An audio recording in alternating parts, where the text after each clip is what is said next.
Dominus vobiscum. Et cum spiritu tuo. Sequentia Sancti Evangelii secundum Mateo. Gloria a Tibi, Domine.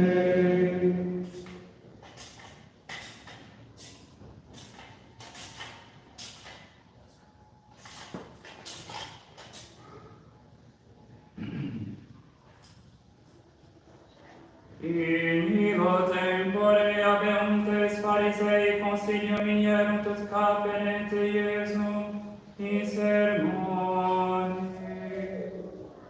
Et mittunt ei discipulos suos cum Herodianis dicentes, Magister escimus quia verax est, et viam Dei in veritate doces, et non est tibi cura de aliquo, non enim hespicis personam hominum, dic ergo nobis qui tibi videtur, licet censum dare Caesariam homo.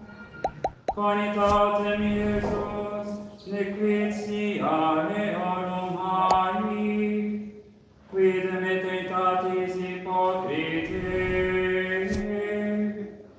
ostendite mihi numisma cena sus, atilium tolerunt ei denarium, et aetilis Iesus, cuius estimadum et superscriptio, dicunt ei Caesaris, tunc aetilis, redit ergo quae sunt Caesaris Caesari, et quae sunt Dei Deo.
No Pai, do Filho e do Espírito Santo. Amém.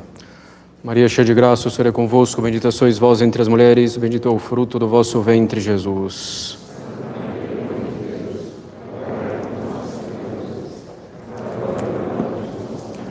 Nem permanecer em pé para as leituras. Leitura da Epístola de São Paulo, apóstolo aos Filipenses. Estou certo de que aquele que começou em vós tão boa obra há de levá-la a bom termo até o dia do Cristo Jesus. É justo que eu pense isto a respeito de vós, pois vos trago no coração e sei que tanto na minha prisão como na defesa e confirmação do Evangelho, vós todos comungais comigo da graça.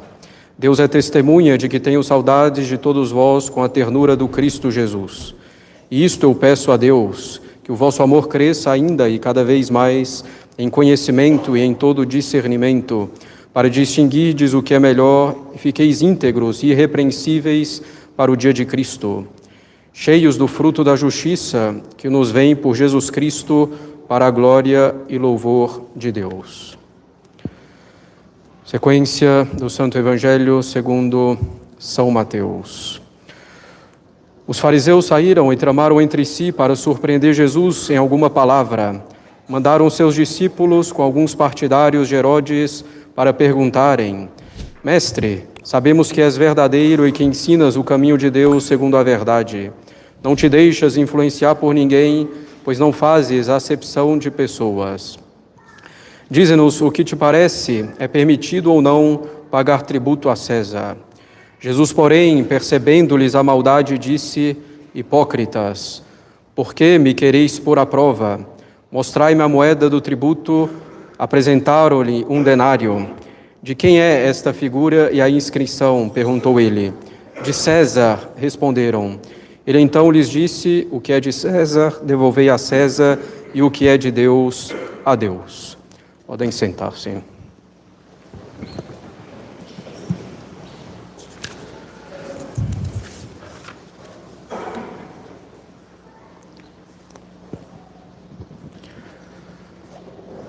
Caros católicos, gostaria de fazer hoje algumas considerações simples, mas mais importantíssimas, sobre algo que preocupa profundamente a alma do pastor.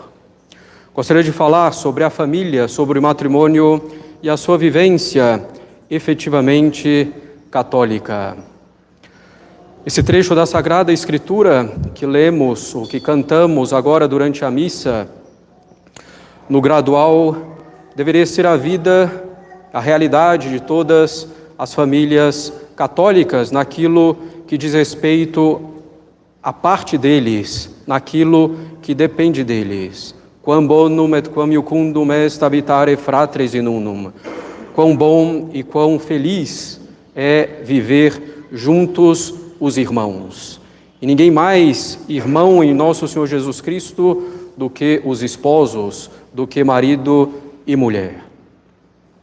Caros católicos, no livro que conta a história da família Martin, a família de Santa Teresinha, nesse livro escrito por Stéphane Joseph Piat, ele cita uma piada francesa da época que descrevia o matrimônio. Ela diz o seguinte: o casamento não é um duo, mas um duelo.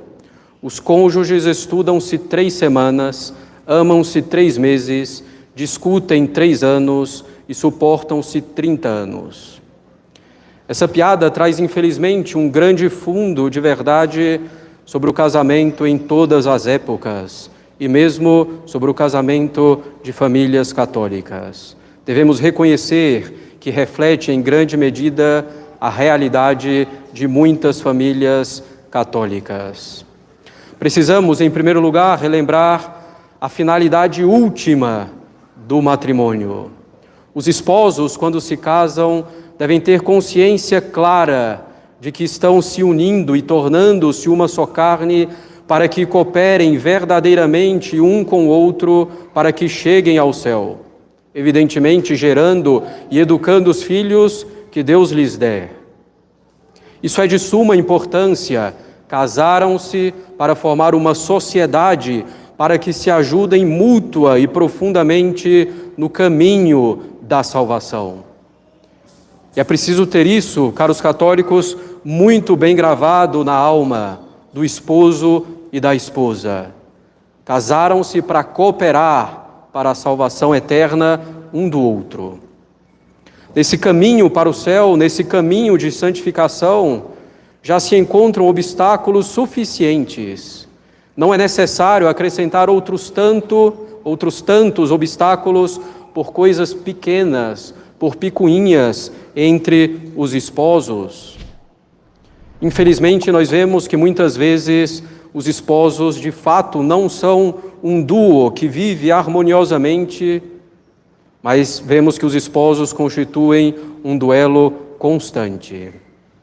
Um duelo para saber quem tem mais autoridade, um duelo para saber quem faz mais, quem faz menos, quem já fez isso ou quem fez aquilo, quem é mais capaz, quem é mais habilidoso, um duelo para fazer triunfar, enfim, a vontade própria. E isso, caros católicos, é uma tragédia. Com o tempo, facilmente se esquecem os esposos da finalidade última para a qual se casaram, ajudar um ao outro a chegar ao céu, e eles vivem então intensamente os pequenos duelos do dia a dia, os pequenos duelos da vida familiar, contentando-se com a vitória sobre o cônjuge, não reconhecendo que, na verdade, só pode haver derrota nesses duelos diários, cotidianos. Não haverá jamais um vitorioso dentro da família. É um grande espírito de amor próprio, de apego à própria vontade. É evidente, caros católicos, que existirão divergências, desacordos, pontos de vista diferentes dentro do matrimônio. É impossível que seja de outro modo. Onde há duas pessoas, haverá certamente divergências. O que importa, porém, é que essas divergências sejam resolvidas com base na caridade, procurando o bem comum da família, sabendo também ceder quando devido. Muitas vezes os cônjuges, querendo cada um estabelecer aquilo que acham melhor, brigam e não alcançam nenhum bem, só males. Não seria, porventura, melhor ceder ao que o outro deseja, se for um bem, do que insistir na própria ideia, se isso for causar briga e discórdia?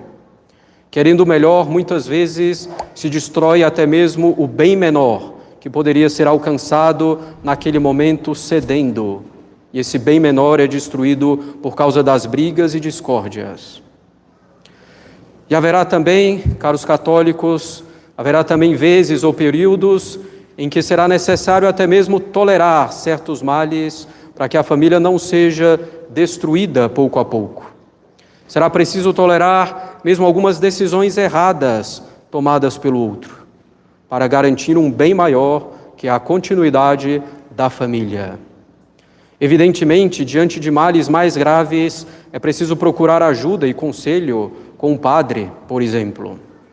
Mas o espírito dos esposos católicos deve ser sempre um espírito de buscar o acordo, de buscar a união das inteligências e das vontades e dos corações, e que essa união seja em nosso Senhor Jesus Cristo. Muitas vezes se esquecem os esposos católicos desse espírito de acordo, desse espírito de união e de caridade, e vivem de pequenas disputas declaradas ou às vezes não declaradas, como se fosse uma guerra fria. Um ponto importante então, caros católicos, é que um esposo deve viver para facilitar tanto quanto possível a vida da esposa, tornando a vida dela mais agradável, e a esposa deve procurar, por sua vez, fazer o mesmo com relação ao esposo. Devem se apoiar mutuamente nos trabalhos, na organização da casa, no cumprimento dos seus deveres de Estado. Muitas vezes, a pessoa casa com a expectativa de que o outro deve fazer tudo para torná-la feliz.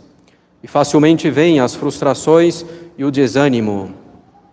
Na verdade, quem casa deve, isso sim, fazer tudo para que o outro seja feliz, antes de esperar que o outro faça tudo por ele.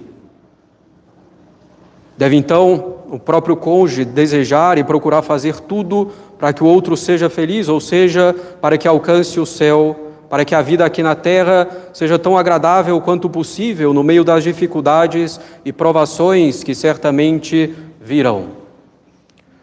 Os esposos devem se esforçar para não criarem provações e cruzes que poderiam ser evitadas com um pouco mais de bom senso, com um pouco mais de humildade, com um pouco mais de paciência e com um pouco mais de conversa.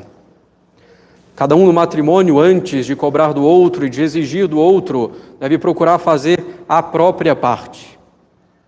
Muitas vezes ouvimos de um dos cônjuges ele não faz isso, ele não faz aquilo, ou ela não faz aquilo, eu já falei 1000 vezes e a pessoa não se corrige, não muda. O padre então pergunta o que esse cônjuge faz de sua parte para melhorar a situação, se esse cônjuge, ele mesmo, se corrige de tal ou tal defeito. E ele então responde dizendo que o caso dele é diferente, que ele nasceu assim, que foi educado assim, e que é muito difícil mudar isso, e que não se faz de uma hora para outra, e que não adianta muito ser cobrado. Como se para o outro fosse diferente e pudesse então mudar de uma hora para outra instantaneamente, porque o cônjuge está falando.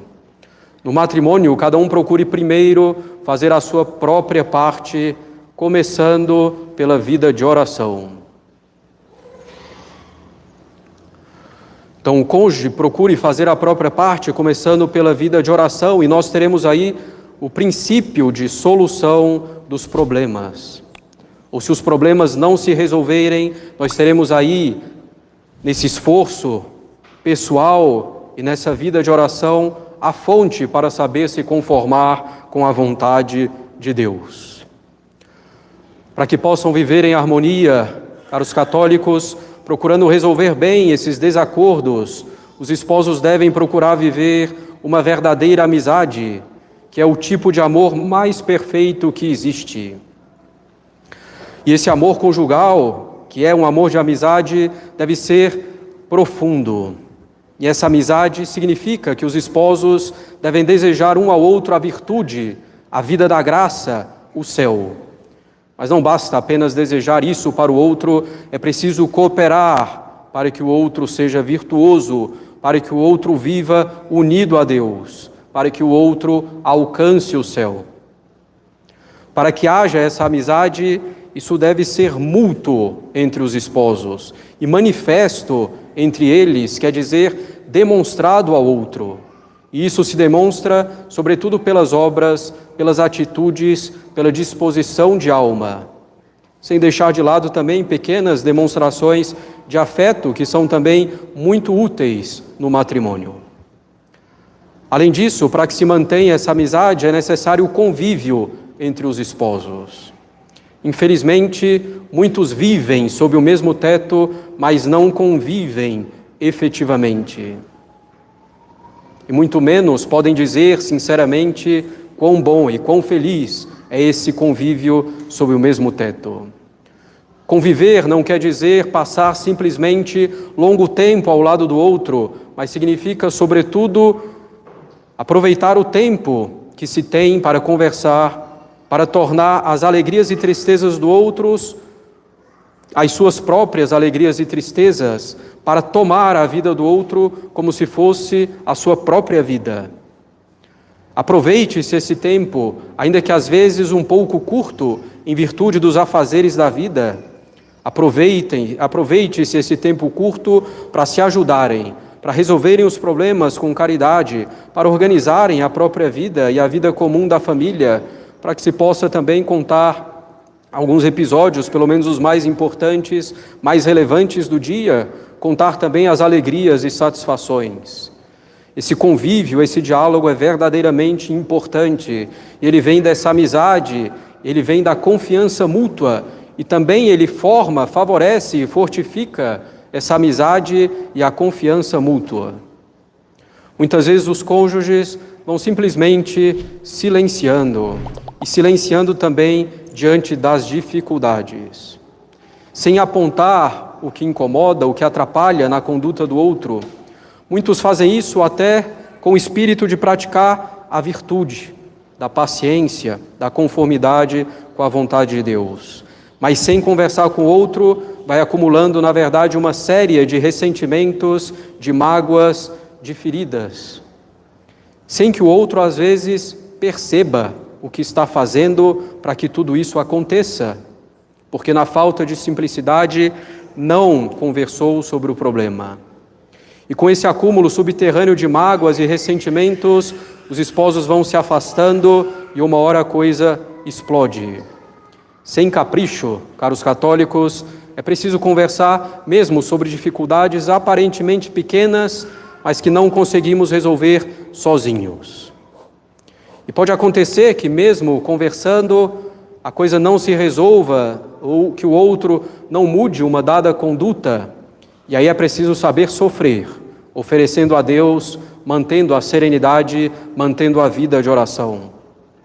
Muitas vezes a conversa dos cônjuges não ocorre porque um deles está chateado com o outro, mas é precisamente aí que é preciso conversar devidamente e com caridade.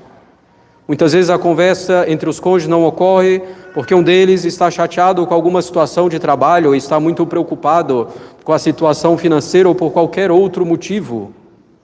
É preciso evitar isso. Se já há dificuldades, a falta de conversa entre os cônjuges criará ainda mais dificuldades para a vida cotidiana. Caros católicos, para uma vida familiar harmoniosa, é preciso também procurar organizar minimamente a vida da família, com horários, algumas rotinas, com atribuições, por exemplo. A desorganização leva à perda de tempo e leva a muitos desentendimentos que poderiam ser evitados. Na desorganização, cada um fica esperando o outro fazer algo e tomar a iniciativa. E cada um prefere fazer certas coisas em algum horário, em determinado momento do dia ou em algum dia específico. E o outro, porém, fica esperando que esse algo seja feito. E assim as coisas vão se acumulando, os desentendimentos, as frustrações. A desorganização aliada à falta de conversa leva a inúmeras frustrações, a pensar que o outro não tem interesse pela família, que não se dedica e assim por diante. Um pouco de organização e muita coisa pode ser resolvida. E se tentando se organizar, verificamos que o outro tem mais dificuldade, aí é preciso também ter paciência, lembrar com tranquilidade daquilo que foi combinado, sem com isso piorar tudo de uma vez. E sempre procurar fazer a própria parte. Tudo isso, caros católicos, é muitíssimo importante. E poderíamos ainda falar de vários outros pontos simples, mas também imensamente importantes na vida familiar. Todavia, o que mais nos angustia é a falta de oração. Sem a oração, caros esposos, todo o resto desmorona ou fica simplesmente na ordem natural, sem nenhum valor para o céu. Angustia-nos profundamente que se encontra tempo para o trabalho, e é justa a dedicação ao trabalho, mas não se edifica a casa se o Senhor não trabalha, se o Senhor não a edifica. Em vão trabalha o operário se o Senhor não edifica a casa. E Deus edifica a casa pela nossa oração em primeiro lugar.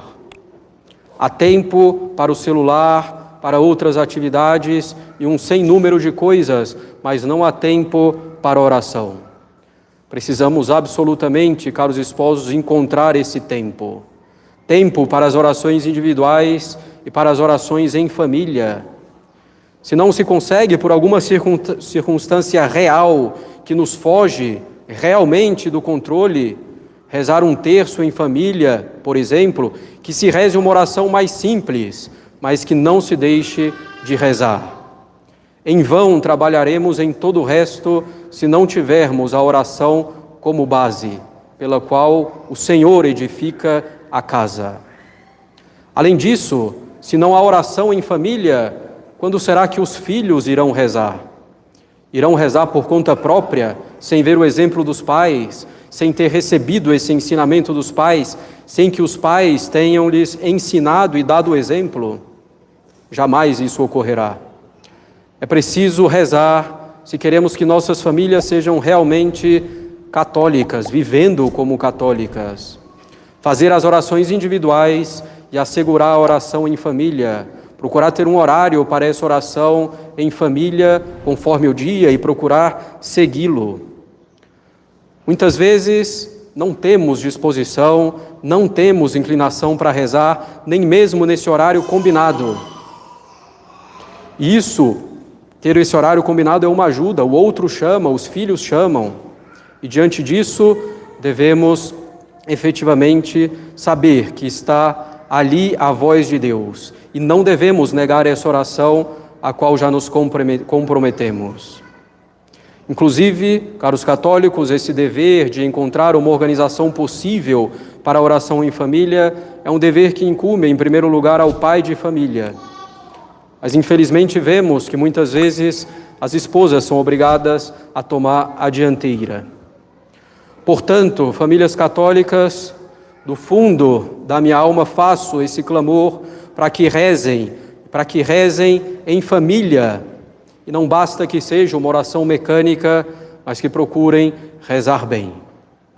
Com essa oração bem rezada e com as orações individuais, com o desejo de verdadeira união das inteligências e das vontades e dos corações, procurando ter essa verdadeira amizade, conversando e procurando resolver bem as dificuldades, além de conversarem também sobre as outras coisas da vida, procurando organizar minimamente uma vida familiar, aí sim, podemos estar seguros de que o matrimônio será um meio eficaz e muito eficaz para que os esposos e os filhos alcancem o céu. Em nome do Pai, do Filho e do Espírito Santo. Amém.